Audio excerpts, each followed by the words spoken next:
इस वीडियो में हम लोग मार्गरेट एटवुड का लिखा हुआ पोएम द मोमेंट को लेकर के पढ़ेंगे। इसका लाइन बाय लाइन एनालिसिस करेंगे और सिंबोलिज्म को भी समझते हुए चलेंगे। इस वीडियो का पीडीएफ आपको मेरे टेलीग्राम चैनल में मिल जाएगा और टेलीग्राम चैनल का लिंक यूट्यूब चैनल का डिस्क्रिप्शन में दिया हुआ है, वहां से क्लिक करके आप लोग ज्वाइन कर सकते हैं। तो आइए वीडियो को शुरुआत करते हैं।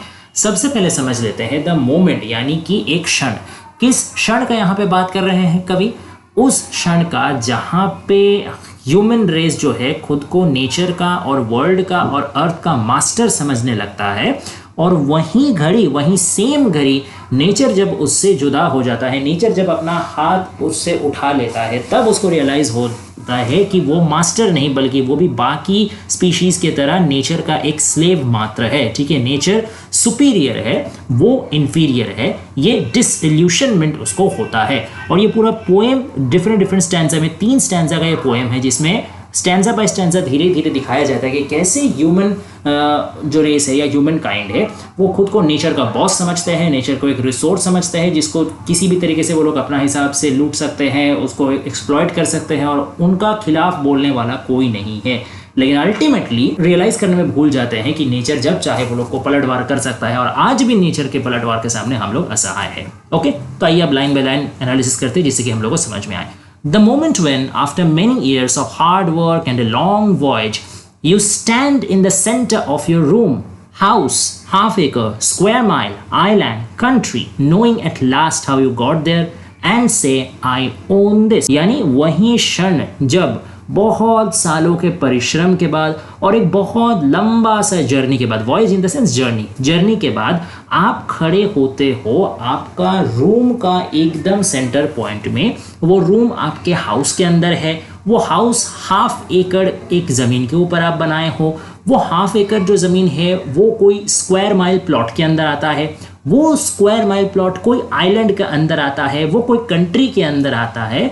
और फाइनली आप जान चुके हो या आप ये रियलाइजेशन किए हो कि आप उस फलाना कंट्री का, फलाने आइलैंड का, फलाने स्क्वायर माइल प्लॉट के अंदर, फलाने हाफ एकड़ का ज़मीन पे बना हुआ हाउस का अंदर एक रूम के सेंटर में आप खड़े होकर ये बोल सकते हो कि फाइनली आई ओन दिस, मैं ये सब का मालिक हूँ, मुझे ओनरशिप हासिल है। तो ये क्या दर्शाता है? ये एक तरीके से ह्यूमन काइंड का इवोल्यूशन को दर्शाता है, both biological evolution and also the socio political evolution, the thought process evolution. ठीक है, कि कैसे ह्यूमन रेस जो है वो नेचर का बाकी दूसरे स्पीशीज से अलग होते हुए कैसे वो सबसे इंटेलिजेंट स्पीशीज बना, कैसे वो धीरे धीरे खुद को दुनिया का सबसे डोमिनेंट एक प्रजाति में तब्दील किया, और फिर कैसे वो पूरा दुनिया को ही डोमिनेट करने लगा। उसी नेचर का एक हिस्सा में उसको वो अपना देश कह रहा है, और उस देश को वो अपना कह रहा है। अपना किस हिसाब से कह रहा है? ये ओनरशिप, ये बिलोंगिंगनेस किस लिहाज से आ रहा है? एडमिनिस्ट्रेटिव कारण से आप कह सकते हैं, सोशल कारण से आप कह सकते हैं, पॉलिटिकल कारण से आप कह सकते हैं। फिर जो स्क्वायर माइल उसमें डिस्ट्रिक्ट होगा, उसके अंदर कोई सिटी होगा, उस सिटी में उसने कोई हाफ एकड़ ज़मीन खरीदा होगा, उसमें उसने अपना घर बनाया होगा। तो ये सारा जो ओनरशिप है, ये फाइनेंशियल तरीके से ओनरशिप है, ये लीगल तरीके से ओनरशिप है, ये एडमिनिस्ट्रेटिव तरीके से, पॉलिटिकल तरीके से, सोशल तरीके से ओनरशिप है। और knowing at least how you got there, इसके मतलब आपको नॉलेज मिला है कि आप कैसे स्टेप बाय स्टेप, एक स्टेप करके ओनरशिप में आगे बढ़े हैं, और फाइनली पूरा का पूरा चीज़ को, चाहे वो आप इंडिविजुअली ओन करो या कलेक्टिवली ओन करो। जैसे कंट्री को आप कलेक्टिवली ओन करते हो, आपका अपने प्लॉट को, अपने पर्सनल प्रॉपर्टी को आप इंडिविजुअली ओन करते हो। तो चाहे इंडिविजुअली या चाहे एज अ ग्रुप, अल्टीमेटली आप ओन कर रहे हो नेचर को। ये आप समझ चुके हो, ये आप रियलाइज कर चुके हो। लेकिन खेल अभी बाकी है। Is the same moment when the trees unloose their soft arms from around you, the birds take back their language, the cliffs fissure and collapse, the air moves back from you like a wave and you can't breathe। और वही same moment में, जिस moment में आप इतना सब कुछ realise कर लेते हो, आपको नॉलेज मिल जाता है कि आप social, political, financial, legal, administrative हर तरीके से ओनरशिप पा लिए हो, और आप 100% श्योर हो, उसी वक्त ट्रीज, पेड़ अपने जो नरम आर्म है, जो नरम बाहें हैं, वो आपका चारों तरफ से हटा देते हैं। यानी अब तक वो जो प्रोविडेंस आपको दे रहे थे, नेचर आपको साइलेंटली प्रोवाइड कर रहा था fresh air, food, drink, everything जो आपको फ्री ऑफ कॉस्ट, कोई जताए बिना आपको प्रोवाइड कर रहा था, चुपचाप वो आपसे हटा लेता है। पक्षियां जो है वो अपना चहचकाहट करना बंद कर देती है। इतना देर तक जैसे शुरुआत से ही मानव जाति का या मानव सभ्यता का शुरुआत से चिड़िया या पक्षी को डिफरेंट हम लोग काफी काम में यूज किया है, मैसेंजर के तरीके से भी यूज किए हैं।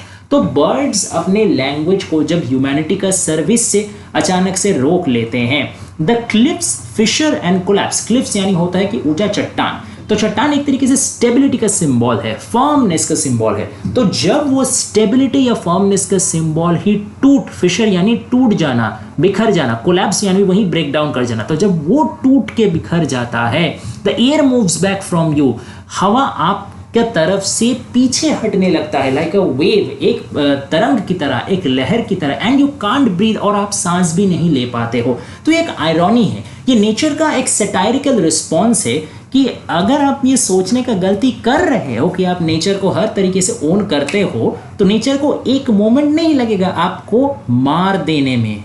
सोचिए, आपसे छीनने में नहीं, आपको मार देने में। आप अपने जीने के लिए, आप अपने एक एक सांस के लिए, आप अपने एक एक पल के लिए नेचर के ऊपर डिपेंडेंट हो, और मतलब क्या हम कहें, without any condition, unconditionally dependent हो।